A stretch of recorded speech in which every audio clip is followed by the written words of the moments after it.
Good afternoon on what is a cool, grey but changeable day. It is Sunday the 4th of September and I have a parcel to unbox and a nice hot cup of tea. So let's get this open. Now I will say, let's just show you that. Okay, box is split. This has not been packed well enough. So I'm hoping the box contents are okay, but potentially my feedback to the company will not be very good.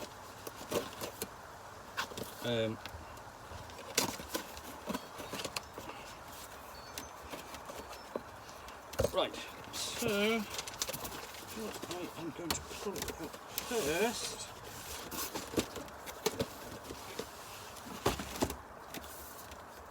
is this, which is G.I. Joe role-playing game core rulebook published by Renegade Games. Yeah.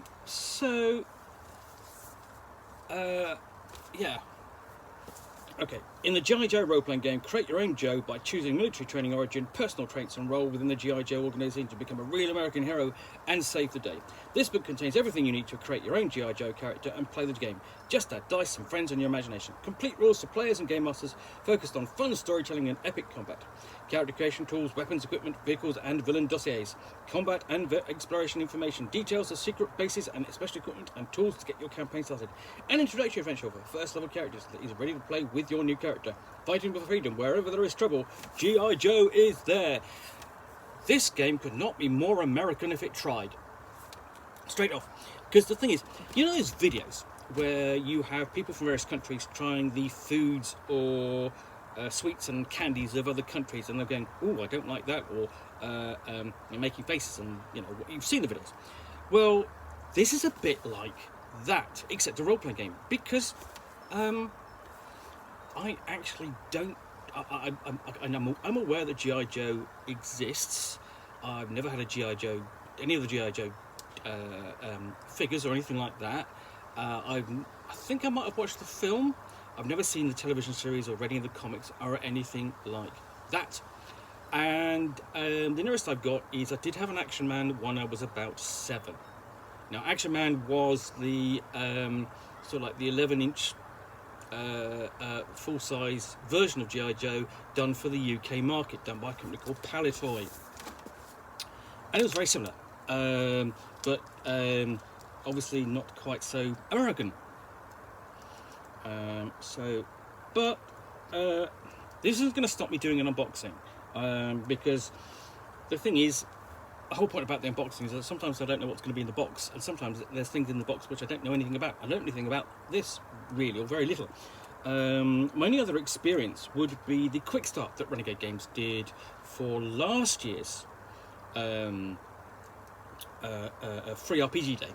And that was a quick start of a generic scenario which could be played with all 3 of the role-playing games in this series, which were G.I. Joe, Power Rangers, and Transformers. But not specifically for any one of them. They could just be played with all 3. So there was no G.I. Joe, Transformers, or Power Rangers content in the scenario, which I always thought defeated the purpose. So sort of vaguely similar to the setting. So first off, we get into General Hawk's briefing. This will explain the setting and background to everyone. Although I have no doubt that fans of G.I. Joe will be thoroughly aware of this. Another thing to bear in mind is that this role-playing game is licensed from Hasbro. That's just Hasbro. Also uses what it calls the Essence system, which is a D20 system style game. So it shares. There is sort of like basic familiarities between Dungeons and Dragons, sort of like rolling a D20 to do anything, and the same in these series of games. But it's not been licensed to Wizards of the Coast. It's licensed to another publisher entirely. So that's a little bit odd. So you have this full briefing by General Hawk, and we get into the G.I. Joe data files, explaining what those are.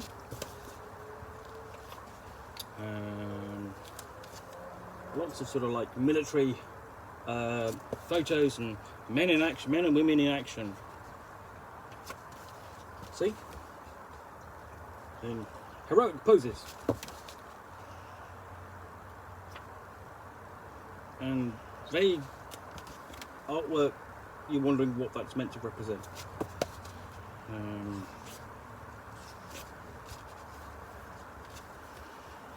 And manly poses. And there are females in there as well. So. But it is a bit sort of like manly.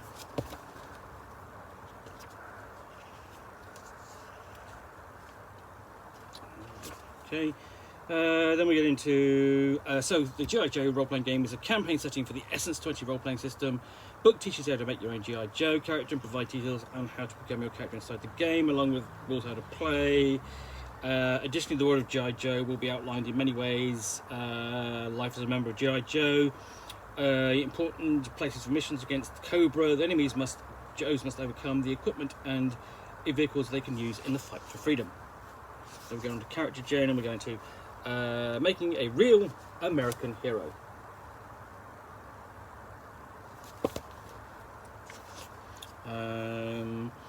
So you know you start off with your starting essences. Characters' core abilities are called essences, not stats, not abilities, essences. So strength, speed, smarts, social, and so on. Okay. And then you sort of like you select your influences, whatever. So basically, the hobbies, passions, culture, etc. Your origin and role, and then describe your character. And then you actually all fairly sort of like standard and workmanlike. And then you form a squad and go off and have your adventures.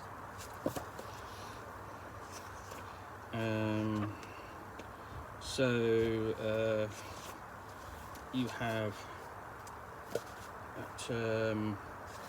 there we are, various influences like adventurer or artisan, checkered past, athlete. This is essentially influences. These are backgrounds. Gearhead, green shirt.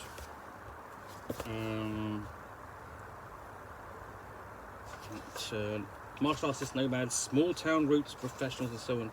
Thrill seeker, specialist. So this is sort of like your background. And then your origin traits, whether it might be, you know, in the army, Navy, Air Force, and so on. And then you've got non-branch specific sport origins and non-military scientists and so on, and then roll call for essentially what you'll do in the squad.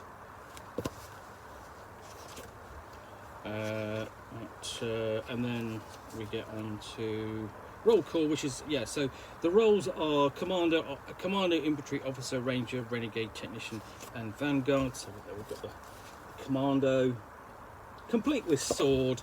So you know, because the bad guys are going to be using swords. So lots of sneaking around and using silent weapons and everything. Infantry.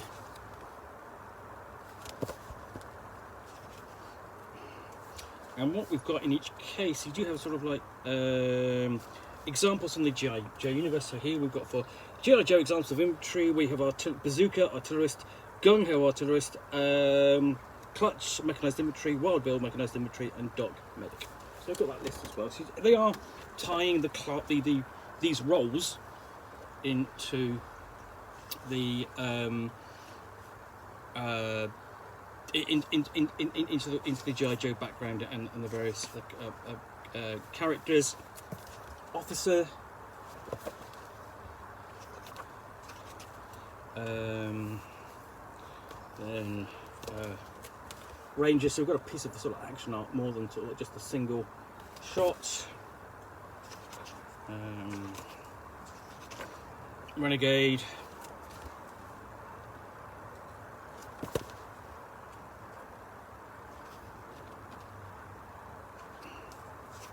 So what we've got here. Sorry, just flipping through. Technician.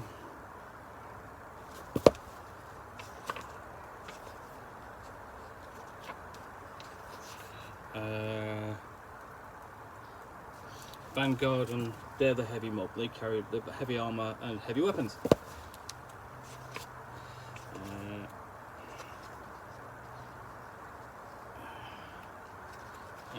And then we have essence abilities, the 4 S's. Essence of skills and specializations. You have skills as well. So you've got quite a lot of detail when it's going into character creation or geo creation.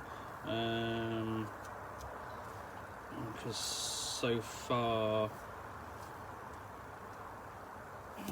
let's just say this is what we've got so far before we even get onto skills. So we still haven't quite finished. Then we've got, you know, guide to using skills, roll skill tests. So essentially, skills are represented by die types. So essentially you roll the d20-sided die, roll the skill die, add the result together to get a skill result. And we've got lists of perks.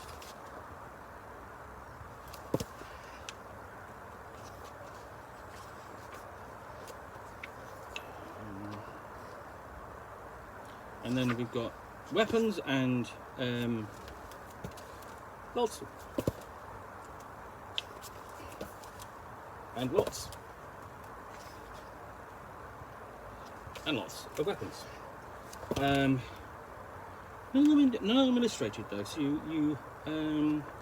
So yeah, tables of weapon upgrades.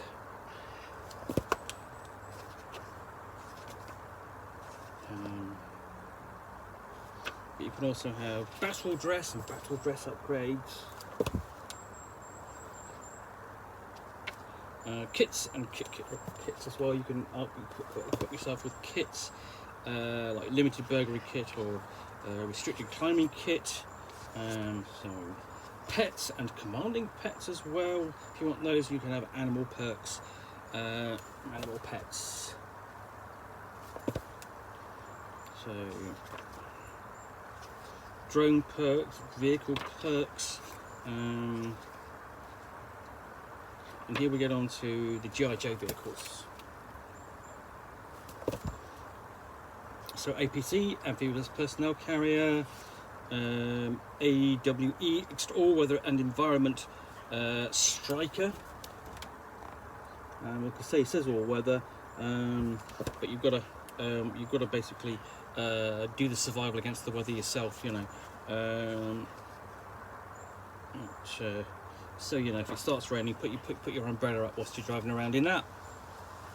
The Killer Whale, Warrior Hovering Assault Launching Envoy. Gosh, they really have to. They really had to work at those acronyms, didn't they? Ram Rapid Attack Motorcycle.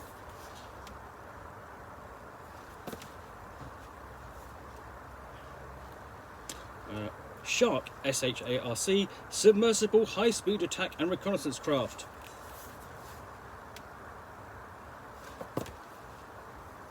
I mean, that one's quite inventive. And then we've just got simple like Skyhawk, VTOL Assault Carrier. It's nice and simple, no acronym. And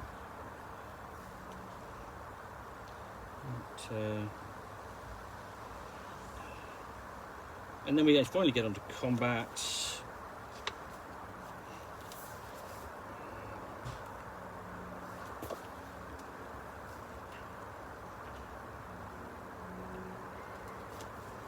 And it's sort of like, you can imagine it's going to be sort of thing where you go in all guns, you know, sneaking around, and then taking enemies out one by one, and then sort of like facing them in face-to-face combat, in hand-to-hand combat, using knives or fists, or swords in this case. And interesting here is knowing is half the battle, damaging objects in melee. Damaging objects at range, knowing is half the battle, discuss defeat with your table. as part of your session 0, chapter 14, running the game. And you're just sort of going, could that have been put up at the front? Okay. Your group will discuss the tone of the game. Part of setting the tone is defining what defeat means. For example, if you're playing a more 80s nostalgia game, defeat rarely, if ever, means death for the characters on our side of the battle. On the other hand, if you're planning on running a serious and gritty game, death may be a constant threat for player characters and enemies alike. But yes, necessarily good advice. So this is all vehicle combat, exploration.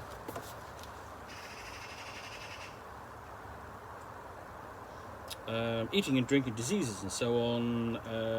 Downtime between missions and downtime. What can you do? Crafting, healing, requisitions, research, sleep. So not much. Locations. So we have the pit, which is the G.I. Joe headquarters. See, I'm learning. The back alleys. And then the back alleys, I mean, there's not anywhere specific to the back alleys. The back alleys is just sort of like urban areas, and every urban area has some shadows. So you've got details and so on, and there's some plot seats as well. Again, the back alleys, it's got somewhere like the back alleys. Yeah, so we've got things like a forward operating base, undersea base, urban areas, war zone, battlefield, and battle space areas. Swamp biome, forest or jungle biome. And of course the language in here, you wouldn't normally hear the use of the word biome, but it's here. Cobra Island, sort of looking like a very dark and twisted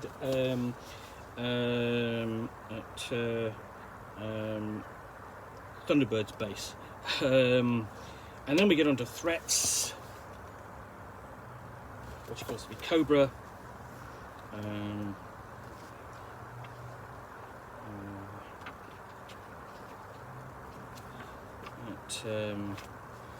whoever, Cobra Commander himself up front, he's in charge.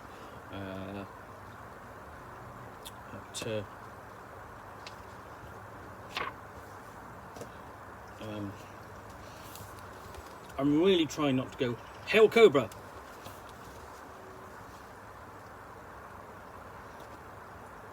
And then the Baroness.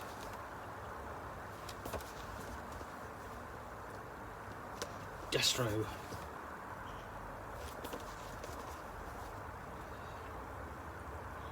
Dr. Mindbender. And notable Cobras. Basically, essentially the equivalent of essentially the analogues of various G.I. Joe characters. So Major Blood. Me personally thinking he'd rather be Major Bloodnut, but that's a Goon reference. Anyway, so we do have various Cobra characters. So we start off with Cobra Apprentice, and then Viper, Tele Viper, Techno Viper. Essentially all the support staff. I'm hoping there should be some actual proper Cobra characters there, but not so far. But they're all there. Mercenaries, Crimson Guard,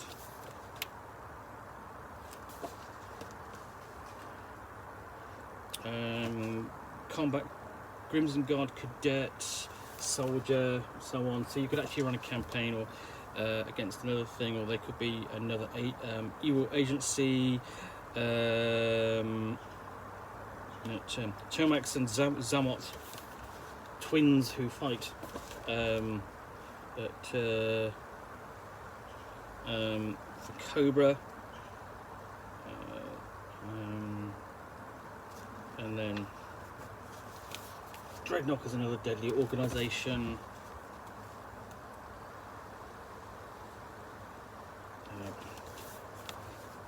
The Red Ninjas. Of course, it's Ninja and Ninja, not ninjas and ninjas.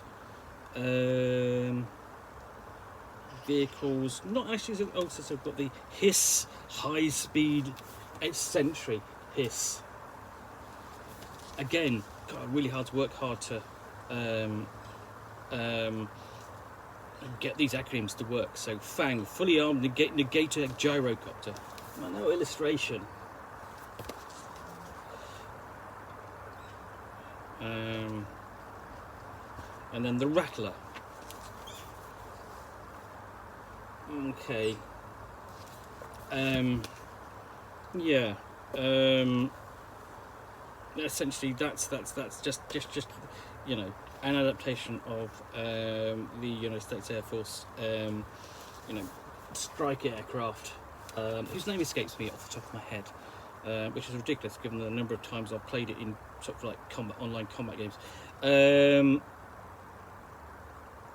And then we've got a scenario, Snake Pit.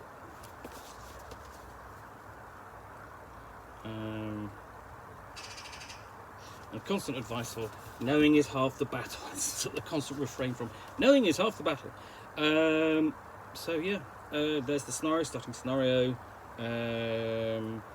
already, and then we get down into the index.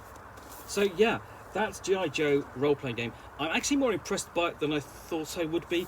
It'd probably been nice if I think it would have been nice if there'd been some Cobra characters in there, which the player characters could have taken straight off, rather than necessarily creating their own. Because I think that's possibly one of the drives for the players coming to this going, oh, I get to play a member of a G.I. Joe, a proper, sorry, not Cobra characters, a proper Joe, a member of one of the team I've seen in the comic book or the TV series and so on. But they're not there that I can see. You're meant to create your own, and let's create your own legend. So yes, that is G.I. Joe role-playing game, the core rulebook from Renegade Games. Anyway, I hope you have enjoyed this unboxing in the Nook. If you have, then please do click on the like button down below. And of course, if you've got any comments or feedback, I appreciate you taking the time to post those. And lastly, if you want to be alerted to yet more unboxings in the Nook, where you will see me out here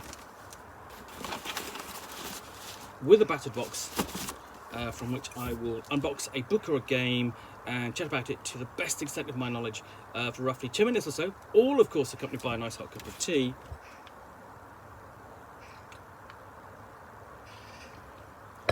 Then please do hit that subscribe button down below. In the meantime, thanks again for watching another unboxing in the Nook. I'll be back again soon with another one. Bye for now.